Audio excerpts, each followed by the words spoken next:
কেউ আপনাকে সফলতা এনে দিতে পারবে না, কেউ আপনাকে সফলতা এনে দেবেও না।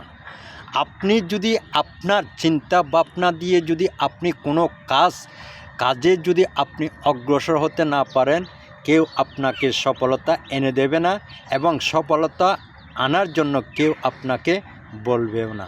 আপনার কাজ আপনাকে করতে হবে।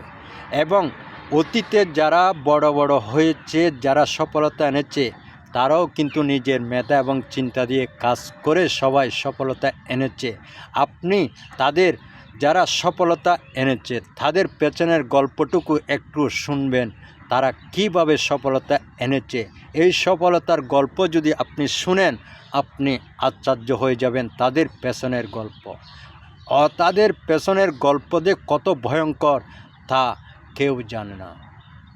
যদি যেই সফলতা এনেছে সেই জানে এই সফলতার জীবনে কিভাবে আসে।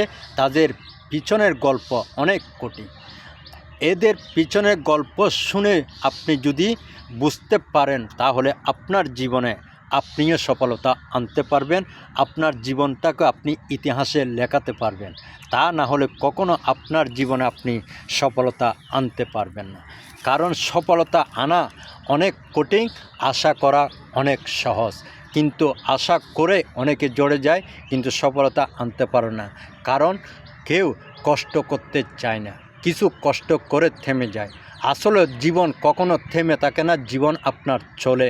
কিন্তু সফলতার কাজও আপনি যদি থেমে যান, সফলতা থেমে যাবে। সফলতার কাজে কখনো আপনি থেমে যেতে পারবেন না। আপনি সফলতার কাজটাকে আপনি সবসময় চালিয়ে যেতে হবে।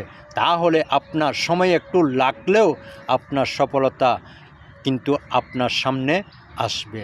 কিন্তু কারো জীবনের সফলতা যদি একটু শর্টকাটে আসে, হয়তো আপনার জীবনে আমার জীবনের সফলতা একটু দেরি আসবে, কিন্তু সফলতা আসবে। এটা আপনাকে ধরে রাখতে হবে এবং ধরে কাজ করে যেতে হবে। তাহলে অবশ্যই আপনার জীবনের সফলতা অবশ্যই আসবে। সবার জীবনে শর্টকাট সফলতা আসে না, এটা কিন্তু মনে রাখতে হবে। হয়তো একটু দেরিতে আসে, কিন্তু দেরিতে আসলে আপনি কখনো ওই কাজের সফলতা কাজে ছেড়ে দিতে পারবেন না। সফলতার কাজটা আপনাকে ধরে রাখতে হবে। একটু কষ্ট, একটু ধৈর্য আর একটু চিন্তা, একটু ভাবনা দিয়ে আপনাকে কাজ করে যেতে হবে। তাহলে আপনার সফলতা, আমি শিওর দিলাম, আপনার সফলতা অবশ্যই আসবে। আল্লাহ আপনার উপর অবশ্যই রহমত করবে।